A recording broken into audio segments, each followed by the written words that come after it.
The whole thing is around where economy meets place, meets people. And our inspirations, if you like, are from an economy point of view is Adam Smith.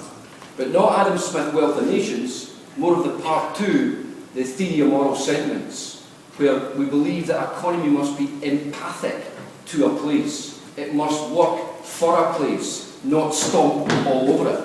We're also inspired by Patrick Geddes, Scottish town planner, in terms of how a place is like a system, and effective places and effective high streets are an effective system that works.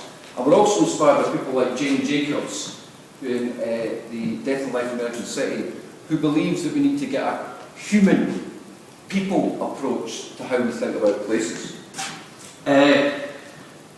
Recently, people said, "Oh, CLES, who are you?" And somebody said, "Oh, are you those economists that went a bit weird?" Well, we are. We went weird.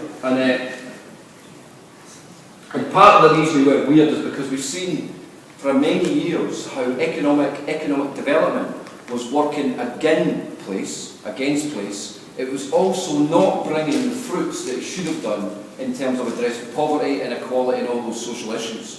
So gradually over the years we've realised, hold on, the economy needs to do something different. Yeah? It needs to be more sympathetic with people and places.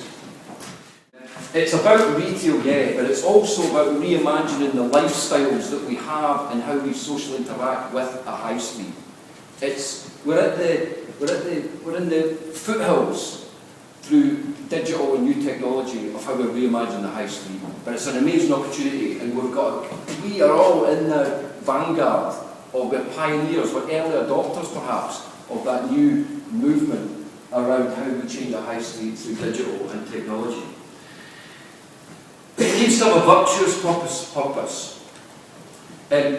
New technology and digital is a means to a better end, not an end in itself. Now that's where the tech and the geeks sometimes go too far. They think it's an end in itself. It's not. It's a medium which we utilise for a better economy, for a better place, for an economy that works better for people.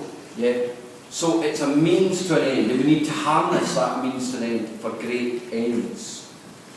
It needs to be democratic.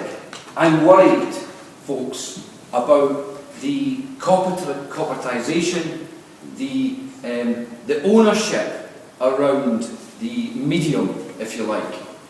It should be, and Peter Hirschberg, a great thing from America, and borrowing his quote, actually I should have sourced it, I've said it now. Nobody should own it, everybody should use it, and anybody can improve it. The medium, the digital medium should be something where we all have access to it, yeah? And we can start changing like the web. Yeah? So what happens in a high street, what happens in our towns, it shouldn't be something that's owned by an institution. It has to be something that's, it could be owned, it's got to be porous to lots of people to get in there, bend it, shape it and do different things with it. Yeah? It should be like an open field, an open moor where we can go many different directions, we can do different things within it. And finally, it's about enabling. I think Dan picked up on this. It's about new economic activity, but it's about new high street lifestyles. So those for me are the kind of key elements of digital high street.